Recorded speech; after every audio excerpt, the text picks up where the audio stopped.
best advice for competing for a young person? Don't bother.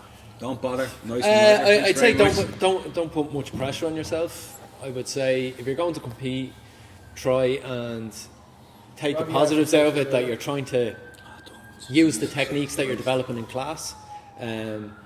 But I think I see a lot of people that become overly concerned about competition results very early on in their training, and they kind of burn themselves out because they feel too much pressure, so they just throw their hat at it. Yeah. And I think you'd be better off. I think you'd be better off just focusing on going to compete just to as a showcase for your technique. But if it doesn't go your way, I wouldn't be overly concerned about it. I think you should. I think you should treat. I don't know if you play any other sports now, but I think you should treat it like football or anything like that. If you've got a match every weekend, you don't care about your results every time and how many touches you had or anything like that. You just get out and you play and you enjoy it. And what I would encourage anybody who's younger to do is get out and compete in as many matches as you can, as often as you can. Don't put any pressure on yourself, like you say. Save the pressure for when you want to win something that's important, maybe a national tournament or going to London, going to Lisbon, whatever it is. Save the pressure for then. That's a good opportunity to do that. What I would say is don't start low and do as many matches as you can instead of trying to maybe go to the Euros in your first year or, you know. There's nothing worse. My pet hate is fellas won't go to the competition down the road in Dublin, but they go all the way over the bleeding horseshoe for competition without any competition experience. Even the whole thing about making the weight, even going into that bullpen, all the little things, turn up that morning, do all that before you go away. So when you go away, there's nothing to you then, you know. But it's even like that idea of cutting weight as well for a local competition is like, you should just be focused on your technique, and like people get overly concerned about, I have to drop weight so I'm bigger. If you train smart and you have your game prepared and you have a game plan going into your matches, that'll probably do you more good. Well, I think for Jiu-Jitsu, especially the not too serious guys, you should compete with what you're walking around with. It's not the end of the world. The aerobic guys are living weights in the gym. I can understand it's a bit more serious and you're trying to win big medals and it's your lifetime and you're training full time. But how are you working? Or if you're a guy that's at the taking of Jiu-Jitsu and he's like Roger, old, nearly 40, and you're worried about cutting weight to go to a competition, hang on a minute, you haven't even competed before. Enjoy it. If you're in the bleeding blue belt Masters 3 division, fucking shit, like, you know. Nobody's watching that result. No. Like if you've done 10 domestic competitions or 10 local competitions, 10 things local, you know where you fit in the weight categories. You know what the lads, you know what to expect, you know. But yeah, Maeve, if you're out there watching this, if you've stuck with us this long, like just enjoy it like it's football, enjoy it like it's a regular sport. Don't start thinking, like, what really irritates me, I'm going to get into what really grinds my gears now, and I know this is where Roger will join in as well, because I know he's a better moaner than I am, but like, if everything now has to be accompanied by some social media post or something like that, how you did, and you're a big, went out there today, gave it my all, gave it this, gave it that, it's like, oh Jesus lads, just get out, just do the match and just piss off home. It's just like, you know what I mean, just I'm cursing like you now, so you've got the language I do agree, because I actually had it out with one of an MMA guy of mine, and he had lost the fight, and I was saying he was just as quick as getting out of the cage and getting onto Instagram and posting. I was saying, your mind's not even on that fight, your mind is on your Instagram before and after. I said, like what post you're going to put up. Smashing my phone through the wall about the losing. You're getting on to tell people thanks very much about the losing. Fuck that shit, you know what I mean? I would have been very so that's maybe a different mindset, I don't know, but I just think people do get caught up in it. I do for a bit of crack then. I haven't got a clue. I probably shouldn't be saying things about what I say, but I give a bit of laugh. But fellas are too serious. You know, what was wrong? I had a fucking 1.5 bananas and me keto this and that, and then they're training for that, and then they're going to the bleeding World Championships white belt first time. It's an important. Enjoy it. And it takes the fun away. We do this because we enjoy it. I can't play football. I can't play basketball. I like grappling, so enjoy it. Something I can do and enjoy it. I think it takes the fun away from it as well, and it puts pressure on you too. On a serious note, because if you're putting up, essentially what you're doing there is, if you're putting up constant Facebook posts or tweets or Instagram posts or whatever it is, what you're doing there is you're announcing what you're going to do or what you intend to do in the future. And if you're doing that to an audience of thousands, you're after standing up in a room full of 1,000 people saying, I'm going to win grappling industries this year. I Go. can understand And when you don't, I can understand that you're big sponsors and you're getting money. Yeah. I see the slagging thing up there a while ago, something on Instagram. It was talking to Jiu-Jitsu players and they've 30 sponsors. How much do you get? I get a t-shirt. T-shirt the key. If it's financial and as well as at a certain level, and you might have to part of their deal is that you got to show the brand. Obviously, you have to do something for Manto, I do something for Tommy. That okay, you show your brand. Nobody gives me any money. Yeah, tank it, whatever else you do. I understand that, but it shouldn't be your main goal. You're fighting and your competition is your main thing. You know what I mean? Yeah. It's the white belts are probably looking at the elite competitors and copying them. Yeah. Oh, this is what you do. What is this? This is the biggest thing. Earphones. Yeah. Goes on them. The hoodies on them. I say, what division are you in? Over 50s, white belt. You know what I mean? Or that. Which is no problem if that wants if that gets you. I can understand the openers do, but if that gets you up and ready for it, no problem. That's good. But don't be watching everybody fucking else. Thing. It is a thing, isn't it? You see them doing the moves. Yeah, this is what I got to do. This is what the pros do. So I better do it as well. You know. Yeah. I do listen to all that gangster rap music. Yo. A bit of Neil Diamond in your ears there, and we all know the story. You George know? Woodland. Wham and Duran. Oh, yeah. Duran. Doran. I don't So know. we do a bit of technique We better there, do some or- technique. On that question though, Sorry, go for it. What was the question? It was about to compete competition. for better give the girl a serious answer because you're talking. That's That's what I was going to say. Give the girl It's a like the high still. yeah, somebody who's a little maybe blue belts or purple belts. Yeah. You just get your game, force your game. That's the biggest advice. The best Before, advice. put your game on them. Your Don't game. let someone put their game on you. That's What's the secret point to going competing. out? Yes. Before, there's no. Your game. The one That's thing I hate watching in competition, jiu-jitsu competition, is people coming out and doing bad judo for 5 minutes. Yeah. So they just stand there, they've no takedowns, so they just grab hold of the other person and then go, ooh, for 5 minutes. Like, if you're going to grab somebody, have a takedown or have a guard pull. Have your first. Have your first 30 seconds. Yeah. I The first 30 was seconds over planned. with Ronan Dragoo. Everyone knows Ronan. He's a master. He still competes in the Adams division. Very, very good. Won the Euros. Won the Euros this year. Yeah. Every year he's been in the final, whoever belt it is. He always jumps in a year, an age below and stuff, and everything's very good. And I was with him last year, and I was the year before, couldn't be before, and he's in the final. He's getting warmed up.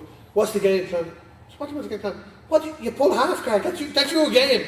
Half guard. Nothing changes. Everything you do in club training, half guard. Every single fight, half guard one. Now, there's nothing more than my pay is.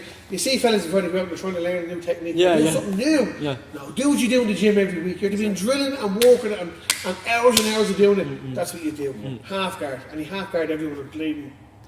You know, got the gold medal, you know. Commentating this video is half guard. Half guard. Here, I have one last question, is right. I like this because it's a beginner one, right? For somebody who isn't actually training. Actually, I think this lab, I think I recognise this fella. Sorry, I think he actually trained with me before. There we go. So, advice for a beginner who stopped training after 8 months but wants to come back but keeps making excuses. What did you say earlier? What the fuck? Only joking. You see what are the excuses? People make up stupid excuses. I want to get fit first. Well, come on, the man's training. Yeah, exactly. I ran today and I ran with Norman Gaprani, my judo coach. He's 75 years of age. He's still trained. 75. And I'd be saying to him, I have something on, or I'm coming here today, I'm going an hour earlier. And I used to say to him, so when I competed when I was younger, and I'd say to him, I'm in work late tonight, I need you at 9. There's 24 hours in the day. It's only 1 hour, so you got to look at what is the excuses. Okay, some people are working shifts and it's awkward. Okay, you're working shift, can't make the class. But I'll tell you what, Barry has one of the lads down here at 3 o'clock and something day. Get the keys and ask, can you go in and do an extra hour? You stop making excuses. 24 hours a day, 1 hour a day will do you for training. Just got to fit it in somewhere there. Absolutely. And especially with full-time gyms now, I have fellas that I give keys to that are say, okay, they can't make certain classes, but they say, listen, I'm on shift or I have the kids or something.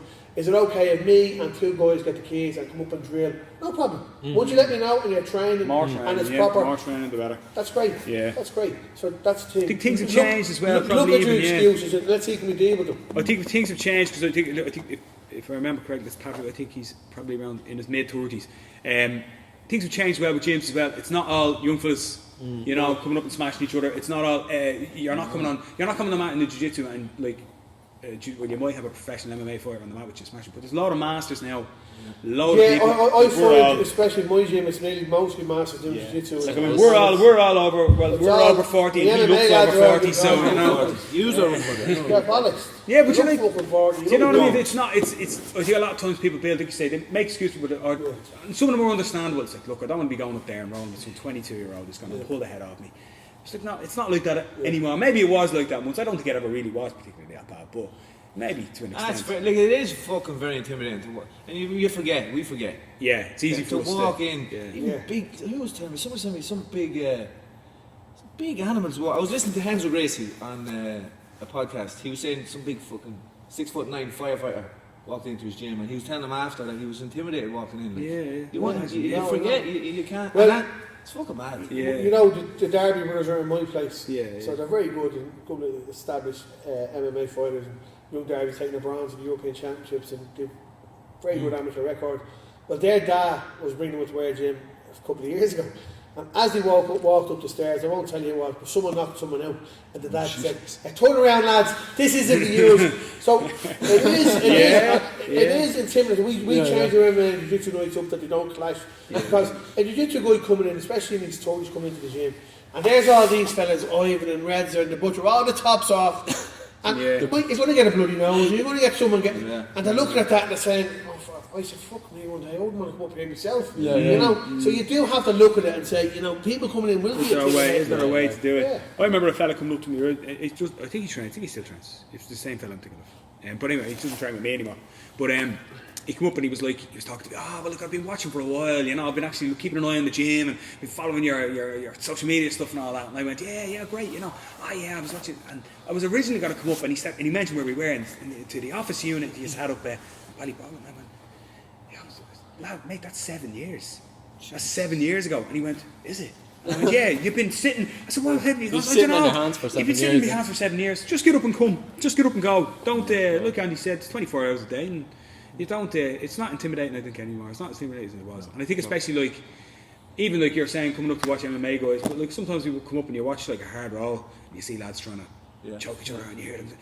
You know, I suppose it is. It's a big thing to step into. I'm going to get the question before we go on. Who's the toughest role you ever rolled? Who's the toughest fella you ever rolled? Fucking loads of tough fuckers. Like Minotauro. Yeah. That's all right. Wasn't not even technical. I rolled with a fella before in San Diego, battered me. I didn't even know what he was doing, but he was a world champion, Nogi champion or something. Footlocker knee, I didn't fucking know. 2008. I can't even remember the fucker's name. I don't know. I can't even think of it. There's no point in even kind of talking about like the big names you've robbed, because of course they're John Donnelly's probably took as well, because I've had and lads don't understand that, and they say to me, yeah, but John, like, he doesn't train much. Yeah, but I'm training with John since he's 16, so he knows me, he knows my game. So he shuts me down, and he knows how to play me, and he knows what I'm going to do. So I think John Donnelly for me is probably the toughest role, and he's a big, lanky, strong bastard as well. I don't know, I've robbed a few lads over the years and people said, how was it? And I go, it was easy. And they go, why? I said, because he did everything. I didn't have to do anything. He's so far above me that I don't even get a chance to get a sniff, you know. I've robbed lads and I haven't even got like I don't think I've ever scored a point on it, probably. I was telling you, there's a lad who trains with TJ David, you know what TJ? TJ, very good judo. I don't think I've ever taken TJ down. Like I've tapped him, I've swept him, I've done all that kind of stuff. He's tapped me and swept me and all that kind of, but I don't think I've ever actually taken him down. And so he's like a challenge for me. When I go out tonight, tonight could be the night. I don't think I remember. I've trained with him for years. But like there's other lads as well, like you kind of go, yeah, he's not the most technical fella, but Jesus, it's always a hard rattle, like it's always a hard roll off, and like tough. I don't know, it's a hard one. I don't have to worry back in any respect. No, John Donnelly motherfuckers. There you go. Yeah, I think in that, like training with loads of different people, all the high level guys, and as somebody smaller as well, if I'm rolling with somebody bigger, it's going to be a different challenge. I think the roles that I'd answer that question by saying who's the most enjoyable, as in really competitive back and forth. For somebody my size, I like rolling with Ryan Smith up in Sligo, just because it's similar size to me, and it's competitive. There's no different game as well. Different game, different style. Liam Beechner as well. Now Liam beats the bollocks out of me, but similar size. He's always bragging about that, Ori. Yeah. Sends me a message every now and again. Similar size, great training, competitive. But competitive, but technical, like. It's not like a fight, it's not a scrap. Yeah. But so that's kind of like, there's obviously the superstars, like rolling with Hobson the first time I ever rolled with him. Like, it might as well. It was like that idea where I was trying to play chopsticks on the piano and he had a grand piano. Fucking, I hadn't a clue what was going on. Yeah, I suppose like you might miss even like when you're a bit less experienced, you kind of miss out on those opportunities. You don't realise how lucky you had it maybe. A couple of times you go, geez, I wish I'd made more of that opportunity. We were talking about the Mendes brothers earlier. Like, I wish I wasn't a blue belt then to learn from that. But like, that's. And Marcelo as well. He'll always make you feel like a beginner. When you train, like, remember training Marcelo, first thing in your mind is, fuck, I'm training Marcelo. What make sure I don't do something stupid. Don't embarrass yourself here. Don't headbutt him by accident or something. I'd say that as well, look, in a general kind of advice thing. Here's that fly again. One is smelly. See a member. Yeah. Did you pay up? Get out for the coronavirus. But like, if you're on a general piece of advice, I suppose, if you're interested in my thoughts on training, like you're saying, going up against no, you're not. Going up against someone though, you're black belts in your gym or anything like that, where you're standing in front of them, there's two things that people do. They either treat it like the World Cup final, where if I beat this guy, maybe I'm going to get a black belt today, right? Or they come out and they do nothing, and as long as I survive this 5 minutes, maybe I won't get submitted, and they just go like, you know. Get out and enjoy yourself. I agree. A big thing, especially with Jiu-Jitsu is very new in Ireland still. Yes, new in Ireland. So I try to learn from my judo experiences. So I was at a training camp in France and there's like 800 fellas on the mat. You would not, if a coach asked you for a round or you would not throw that coach. If you throw that coach, the whole French fucking team be able to smash your head in. The coach is not there. The coach is there to share his knowledge and his experience. You're an athlete, it's different. That's a big thing in Ireland here. I remember someone did a post up years ago. Who's the best Jiu-Jitsu players in Ireland? Andy and John Captain. I said, well, fucking Jiu-Jitsu is in a bad state of affairs and it's me and John. It's all there. At the time it was Tom King and Darrell O'Connor. So they're the boys. We're coaches. When I roll with someone, it's hopefully, sometimes tap me down, don't tap me, it's no big deal. It's for the knowledge or the role. I shouldn't be able to perform or be as good as Reds or athletic. That's a professional athlete who's training full time. When you're finished, you're tired. You know, you're there to share your knowledge and your wisdom and your. Okay, of course you're going to have a good scrap and a good roll. You're not going to be a dope, but so what? They tap you. They have this thing. And, like, I've seen it before. I've seen it before when you go, especially all the way you go to San Diego, go to Brazil or America.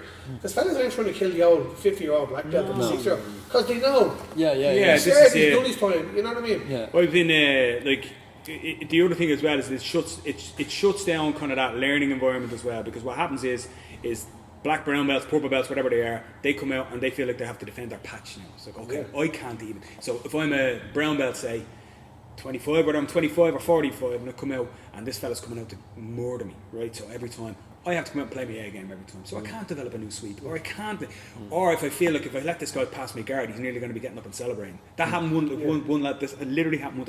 You know, Big Andy in my place. It's a big black belt, big mountain of a man. Lad sat back and footlocked him.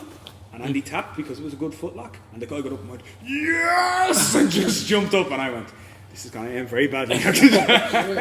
But he wasn't. Andy was cool with him after. Like, he actually took him aside, I think. I think he actually brought him aside and he took him aside and went, mate. Like, and then I understand on the other end of it then, when you're younger, you do have to hold your patch a bit or show you, especially if you go somewhere. I remember going to, in the early 2000s, going over to San Diego and there was a purple belt. And I remember going there that day and saying, I'm from Ireland here.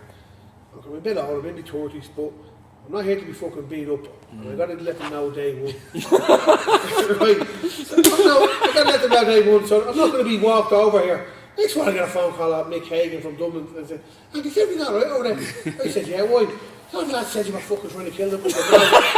I was letting them know, because one or two were trying to kill me, trying to bully me a little bit. I was letting them know I'm over here to train, I'm not over here to be bullied, I'm not over here to be, just because I'm from Ireland doesn't mean we're fucking idiots. I come up from a competitive judo background, I was like the homie, even though it was a purple belt, it was a black belt since 92, was it? Judo. So for me, I was going there, I want to enjoy the training, I'm not coming here as a sap. So, and because people will look at that sometimes. Yeah, a little bit. Yeah, so I just let them know day one.